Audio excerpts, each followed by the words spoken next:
Channel कशा आहे तुम्ही? मस्त आहे ना? विद्यास मध्ये तुमचं स्वागत आहे. आणि आज आहे मंगळवार. आज ना सकाळी उठली, भाजी चपाती केली, त्याच्यानंतर कालचा व्हिडिओ होता तो एडिटिंग केला आणि मी ती ना झोपली, तिथून मी झोपूनच गेली. आणि आज नेत्रानेच मला न आवाज देता तिने तिचे कामं केले दुपारचे. आणि मग मी उठल्यावर मला पण बरं वाटलं की बाई पाण्याची बॉटल नको घेऊ ना सोन्या, नाही पियत पाणी तसं पण. तर चला, योगिनी मॅडम आमची डान्स क्लास मधून आली आणि तिला बाबू कसे वाटलं आजचा डान्स क्लास? मस्त. दिवस आहे ना, पाऊस पडतोय आणि घर पुरा ना पावसामुळे काय होतं, पडतोय ना पुरं वलसर वाटतंय, भिंत पण वलसर वाटते. आणि आमच्या खिडक्यांना पण पाणी सुटतं ना, तुम्हाला मी दाखवते बघा कशा खिडक्या झाल्या, त्यांच्यामधून पण असं पाणी येतो. पुऱ्या खिडक्या पण हवाल्या झाल्या, पुरं पाणी सुटतं. आणि सकाळपासूनच पाऊस पडतोय. आणि कांदे बघा, हे लसूण आणायला सांगितलेले मी मिस्टरांनी, अलग करून ठेवले थोड्या वेळ तरी, कारण थोडे ओले वाटतात ते कांदे. माझ्या डोळ्यात काहीतरी गेलं. काय गेला माहित नाही, लाल लाल झालेला. आणि अजून पण थोडं हे झालंय, दुखतोय. इथे इथे बघ बघ, इथे हे दाखवलं.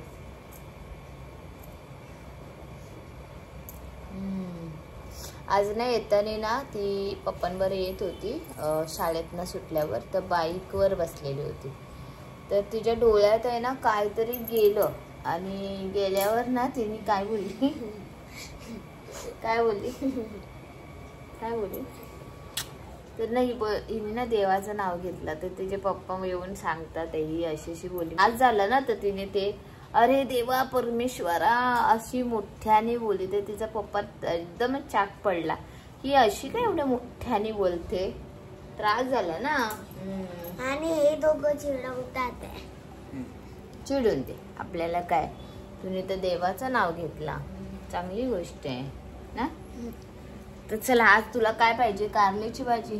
हा, त्याने त्या काढून घेतल्या आणि असे गोल कापून घेतले. तर आता आपण ह्याच्यात मीठ टाकूया.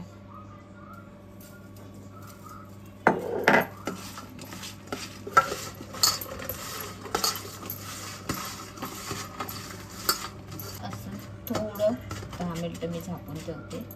बघा, मी ना ह्याच्यात थोडंसं लिंबूचं रस 2-3 थेंब आणि मी मीठ हे टाकून मी असं 10 मिनिटं ठेवलेलं. आता त्यांना असं मिक्स करून घ्यायचं, अलगद त्यांना स्वच्छ पाण्याने धुवून घेणार आहे.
लिंबूचा रस.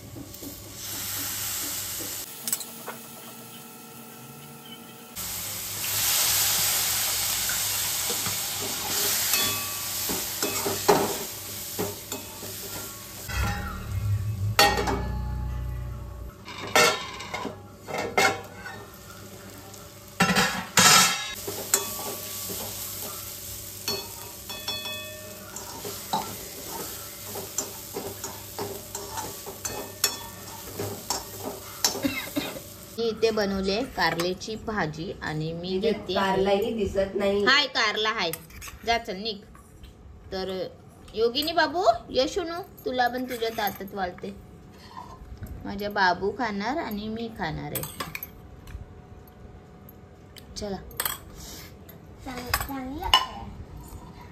मिस्टर तुम्हाला देव कारल्याची. मला नको आहे सांगितलं मी काय सांगतोय. मला पण नाही द्यायची.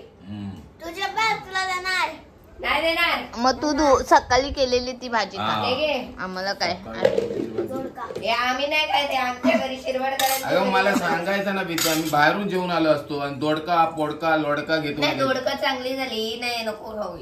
ही नको खाऊ म्हणजे आमच्या घरी नाही का चालत. थोबडा फोडेल आमच्या घरी. कोण आहे तू?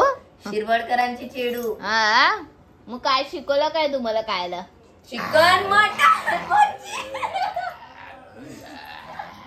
उद्या आमची पार्टी कोण येणार? किती खुश आहे बघा. चपाती दे. मी तर बोलते तर मॅडम पण खाते आता. थोडी द्या. एवढी बस. अगं नकोय. दे थोडी. नेत्रा मॅडम आमची खाते. तुला आवडली? खरंच छान झाले नेत्रा. बघ तरी खाऊन एक आधी घास खाऊन. तिखट लागते नंतर कडू लागते. हा. बायकोने बरं केलं असतं ना गुलबिल टाकून चांगली झाली. गुल नवं आहे ना माझ्याकडे. त्याला आता जेवून झाल्या मी पटापट लसूण घेतले अलग करून. लसूण आणलेले होते ना ते मी असे सुट्टे करून ठेवते म्हणजे ते जास्ती दिवस व्यवस्थित टिकतात. चला आता हे लसूण झाले तर अद्रक आणि लसूण ना मी एकत्रच ठेवते. ते कांदे आहे आणि ते बटाटे आहे. चला एक काम झालंय. तर आता आमचं जेवण झालंय. तिने शाळेत ना तेव्हा आली तेव्हा तिच्या डोळ्यात ना काहीतरी गेलेलं होतं आणि तिचे डोळे भरपूर झोंबत होते. दोन्ही डोळ्यात ना अक्षरशः पाणी येत होतं. तेव्हा मी तिला विचारलं काय झालं योगिनी तुझ्या डोळ्यात काय गेलंय का? तर ती बोलली तितक्यात तिच्या पप्पाने मला सांगायला चालू केलं. आता ते सांगणार तुम्हाला आणि तुम्ही ऐका काय बोलले ते.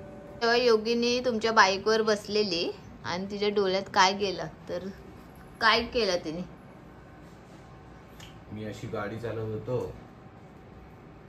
ते अचानक अरे देव परमेश्वरा असं केलं भाई.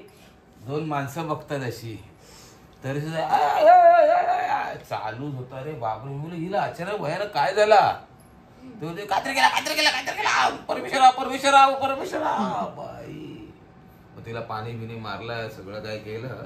तिथे रस्त्यातच केलं. गाडी साईडला लावली. हा पाणी दिला पाणी बिनी मारलं तरी सुद्धा बोलते चुरचुरते. मी बोललो घरी जाऊन बघूया. योगिनी काय गेलेलं तुझ्या डोळ्यात? माहित नाही आता व्यवस्थित आहे वाटतंय? थोडं काय नाही येतानी ना तो कचरा गेला असेल तिच्या. नाही ते मसाला सारखं जाते ना ड्रायव्हिंग करताना ते अचानक उडाला असेल. डोला लाल झालेला. दाखव आता बघूया. किंवा पाखरू गेला असेल. तू नको हात लावू. हात नको लावू. आता काय नाही वाटत ते पण थोडं जिरा इतकं. ठीक आहे आता नको काय करू. योगिनीच आमच्या घरात अशी आहे ना काय नाही तर काय नुसतं खड्डा खणत असते कुठला नाही तर कुठल्या गोष्टीचा आहे ना. नेत्रा नाही माझी. नेत्रा आपली साधी बोली बघा. काल ना मी 2 मिनिटासाठी म्हणजे मी ना झोपली. माझा व्हिडिओ पाठवला आणि मी झोपून गेली. काम कसं मी आधी कचरा मारेल आणि त्याच्यानंतर नेत्राचं काम असतो आणि मग मी भांडी घासल्यावर लादी पुसून घेते. तर मी डायरेक्ट जेवल्यानंतर झोपली आणि ही जेवत होती. व्हिडिओ हिने पाठवला कालचा. मी झोपल्यानंतर ना मला लेट म्हणजे घार झोपलेली मी आणि नेत्रा आली मम्मी कपडे भिजवायचे सर्व भिजू काय अर्धे भिजू आणि मला तिने उठवलं आणि मी हिला एवढी बडबड केली ना तर काय विचारू नका. मी अर्धा तास तरी हिला बडबड करत होती काम करता करता करता करता. आणि आज नेत्राने काय आज तिने मम्मीला उठवलंच नाही. तर आज मी परत जेवल्यानंतर ना थोडी झोपली. मी तिला बोलली मी 15 मिनिटं झोपते. नेत्रा तुझं जेवण झालं ना? कारण नेत्राची अशी सवय ना की जेवताना ती टीव्ही लावणार आणि एक घास खाणार मग तो टीव्हीचा भाग बघणार मग एक घास खाणार टीव्ही बघणार. तर मला तसं आवडत नाही. तिला मी बोलली तू जेवेपर्यंत ना मी झोपते 15-20 मिनिटं. तू मला जेवण झाल्यावर सांग म्हणजे मी उठे. तिने आज ना मला उठवलंच नाही. तिने स्वतःहूनच ती भांडी घासली, तिचं काम होतं ते करून टाकलं. आणि तेव्हा मी उठली तर बघते तर किचन एवढा छान मस्त वाटत होतं. तर मी बोलली बघा, एक डोस मम्मीचा काफी आहे. मला कारल्याची भाजी ना खूप सुंदर झालेली होती. बाकी नेत्रांनी पण खाल्ली. नेत्रा कशी झालेली? छान झाली. आणि योगिनी मॅडम मस्त होती. मस्त होती. चला कधीतरी वेगळं काहीतरी बनायला पाहिजे ना. आणि मिस्टरांनी तर खाल्लीच नाही, कारण ते अशा कारल्या काय ते मेथीची भाजी पण नाही खायत, लाल माठ पण नाही खायत. त्यांचं मेनच भाज्या असतात. फक्त बारीक मेथी, गवार, कोबी ह्या अशा भाज्या असतात. बाकी कुठल्या नाही. ह्यांच्या मुले तर मी पण माझ्या भाज्या खायत. आता या पोरी मी बनवते म्हणून पोरी खातात तरी ना ग. हा, पप्पाला कडवे भाज्या नाही आवडत. कडव्या आणि पालेभाज्या पण नाही आवडत तुझ्या पप्पाला. मग तर चला आता मी इथेच माझा ब्लॉग एंड करते. तुम्हाला माझे ब्लॉग आवडत असेल तर प्लीज लाईक करा, कमेंट करून नक्की सांगा माझं कुठे चुकतं काय. आणि कारल्याची भाजीची थोडी रेसिपी कशी वाटली नक्की कमेंट करा. चला बाय बाय.